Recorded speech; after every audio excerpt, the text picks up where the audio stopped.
Hello students, welcome in Raghu physics tutorial. Now आज हम एक नया कोर्स स्टार्ट करने वाले हैं, that is atomic and molecular physics, MSc exam. Now atom and molecular physics में फर्स्ट हम स्टडी करेंगे लेजर्स के बारे में कि लेजर हमारे पास होती क्या है, कि लेजर के अंदर कौन कौन सी फिनोमेना टेक प्लेस होते हैं, कौन कौन सी लेजर की प्रॉपर्टी होते हैं, उनकी एप्लीकेशन क्या है कि हम लेजर को किन फील्ड के अंदर यूज कर सकते हैं। तो फर्स्ट ऑफ ऑल हमें पता होना चाहिए कि व्हाट इज लेजर। लेजर क्या होता है? Light amplification by stimulated emission of a radiation is known as laser. Means कि लाइट को एम्प्लीफाई करेंगे जब हमारे पास कौन सी प्रोसेस हो रही है? Stimulated emission process take place हो रही है। तो इन 1917 के अप्रोक्स आइंस्टीन एक फेमस साइंटिस्ट थे जिन्होंने क्या बताया कि इक्विलिब्रियम एग्जिस्ट होता है between matter and electromagnetic radiations के बीच में, एंड एक प्रोसेस टेक प्लेस होती है जिसे उसने नाम क्या दिया? Stimulated emission. इस प्रोसेस का लेजर के अंदर हमारे पास एक इंपॉर्टेंट रोल प्ले करती है ये प्रोसेस। अब ये प्रोसेस होती क्या है लेजर से? तो फर्स्ट ऑफ ऑल हम स्टार्ट करने जा रहे हैं spontaneous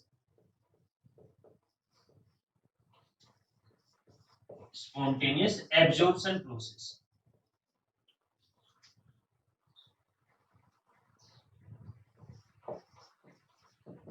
spontaneous absorption process. Absorption means किसी चीज का एब्जॉर्प्शन हो रहा है हमारे पास। क्या है? फर्स्ट ऑफ ऑल देखो, ये कंडीशन ली हुई हमें पता है ये दो ग्राउंड स्टेट, दैट दो स्टेट है, that is ground state having energy E1, that is excited state having energy E2। एक एटम है जो कि इनिशियली प्रेजेंट है ग्राउंड स्टेट के अंदर। इन स्पॉन्टेनियस एब्जॉर्प्शन प्रोसेस व्हेन एक photon of energy h mu strike करेगा इस एटम के ऊपर, ये एटम इस फोटोन ऑफ एनर्जी को एब्जॉर्ब करेगा और एक्साइटेड स्टेट के अंदर चला जाएगा। तो हमारे पास जैसे ही इस फोटोन्स को एब्जॉर्ब करने के बाद जो प्रोसेस स्टेट आएगी दैट इज E2। ये एटम है एक्साइटेड स्टेट के अंदर चला गया। इस एक्साइटेड स्टेट के अंदर कोई भी एक्साइटेड स्टेट हो, उसके अंदर किसी भी एटम के रहने का कोई ना कोई लाइफ टाइम पीरियड होता है। तो इस एक्साइटेड स्टेट के अंदर जो लाइफ टाइम पीरियड होता है that is approximate to 10 raised to power minus 9 second. That is life time of an excited state. Means इतने टाइम तक ये एटम इस एक्साइटेड स्टेट में रह सकता है। Then after that it will come back into its ground state, क्योंकि ground state is most stable state. किसी भी पार्टिकल्स के लिए, एटम्स के लिए ग्राउंड स्टेट बहुत ही स्टेबल स्टेट होती है। ठीक है, that is an absorption process, that is before absorption and after absorption।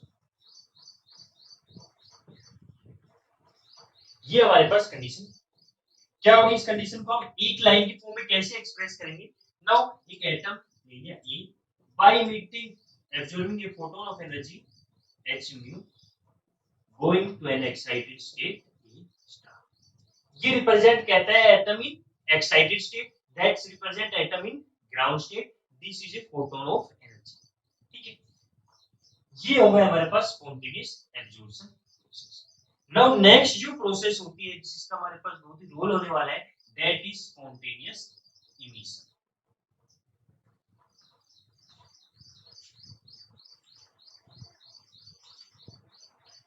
This is spontaneous emission process. हमने क्या किया स्पॉन्टेनियस एब्जॉर्प्शन प्रोसेस के अंदर कि एटम ग्राउंड स्टेट से एक्साइटेड स्टेट के अंदर गया।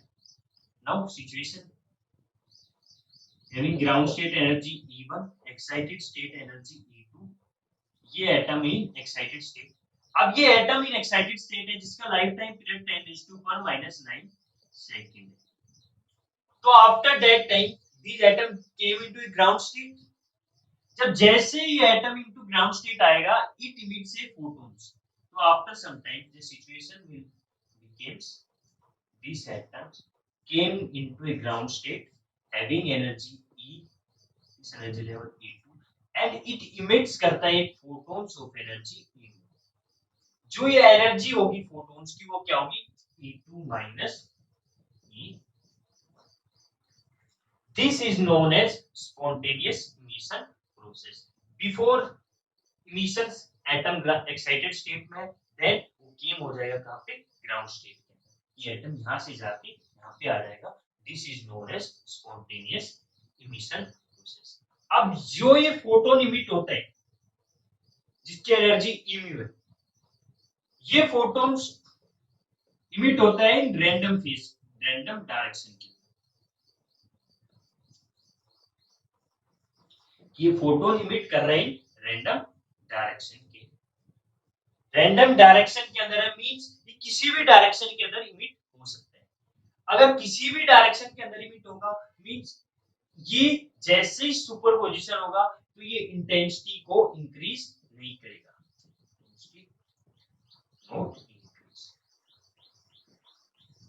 हमें पता है कि लेजर लाइट होती है वो बहुत ही डायरेक्शनल होती है, एक बीम की तरह एक छोटे से एरिया के ऊपर स्ट्राइक करती है, वेरी हाईली इंटेंस होती है।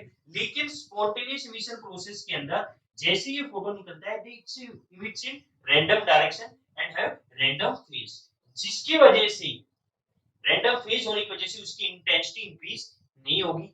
यही रीजन होता है कि लेजर के अंदर स्पॉन्टेनियस इमिशन फेवरेबल नहीं होती, कि हमेशा लेजर के अंदर हम प्रोसेस टेक प्लेस होती है that is stimulated emission. Laser के अंदर फेवरेबल कंडीशन नहीं होती स्पॉन्टेनियस इमिशन प्रोसेस की, और जो फेवरेबल कंडीशन होती है दैट इज स्टिमुलेटेड इमिशन, जो कि हम अब पढ़ने जा रहे हैं। ठीक है, that's all about spontaneous emissions. Clear? Next process is stimulated emission, very important process है एग्जाम पॉइंट ऑफ व्यू से और लेजर के लिए आइडिया लेने के लिए। लेजर इस कॉन्सेप्ट के अच्छा आपको क्लियर हो जाएगा कि लेजर के अंदर होता क्या है, दैट इज स्टिमुलेटेड इमिशन। अब देखो स्टिमुलेटेड इमिशन, जो एटम एक्साइटेड स्टेट के अंदर था ग्राउंड स्टेट के अंदर आएगा, या तो स्पॉन्टेनियस इमिशन या फिर स्टिमुलेटेड इमिशन प्रोसेस की हेल्प से आएगा। ठीक है, अब देखो समटाइम्स ये एटम प्रेजेंट होता है एक्साइटेड स्टेट के अंदर जिसका लाइफ टाइम पीरियड 10⁻⁹ सेकंड है। तो सम कंडीशंस के अंदर समटाइम्स ये एटम होते हैं, ये इसके पास इतनी एनर्जी नहीं होती कि अपने आप ही ग्राउंड स्टेट के अंदर आ जाए इटसेल्फ, तो उसे कुछ एनर्जी की नीड होती है कि वो ग्राउंड स्टेट में। तो इन स्टिमुलेटेड इमिशन प्रोसेस एक photons of energy h mu incident करा जाता है। इस इंसिडेंट फोटॉन्स की वजह से ये जो एटम है जो एक्साइटेड स्टेट के अंदर है ये ग्राउंड स्टेट के अंदर आता है और इमिट करता है photons of energy h mu, and this incident photons is also emitted having frequency and energy h mu, means in stimulated emission process these excited state atom have not enough energy to come into its ground state itself, but when the incident photon of energy h mu strike on it, then this incident photons and एक another photon is created जब ये atom ground state के अंदर आएगा। और जो ये दो फोटॉन्स इमिट हो रहे हैं ये ट्रेवल करते हैं सेम डायरेक्शन के अंदर, इनका जो फेज होता है सेम होता है and same state of polarisation. इसकी वजह से हमारे पास सुपरपोजिशन होगा इन दोनों फोटॉन्स का एंड इंटेंसिटी हमारे पास क्या होती है इंक्रीज होती है।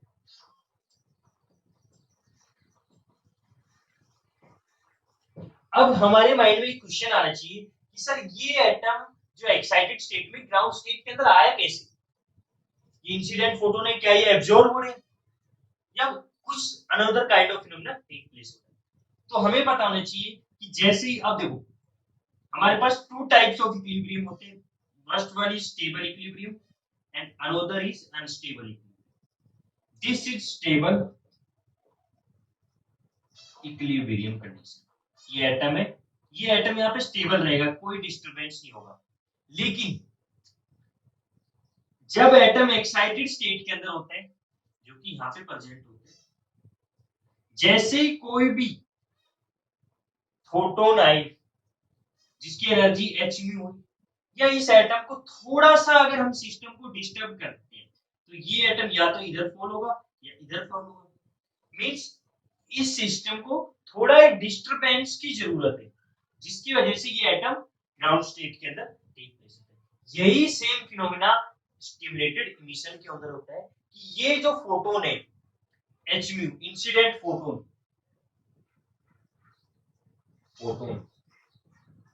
ये क्या करते हैं, सिस्टम को डिस्टर्ब करते हैं।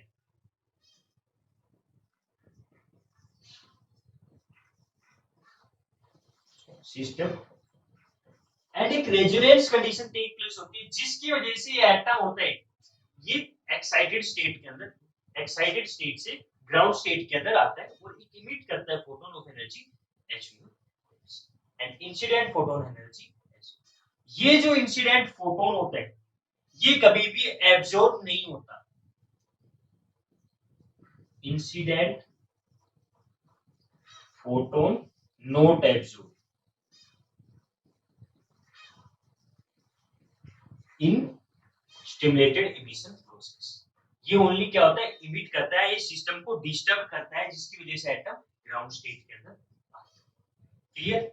अब एक और क्वेश्चन आता है, जैसे ये दो फोटोन इमिट हुए, इनके अंदर सुपरपोजिशन हुआ, सुपरपोजिशन होने की वजह से क्या हुआ, इनकी इंटेंसिटी इंक्रीज होती है।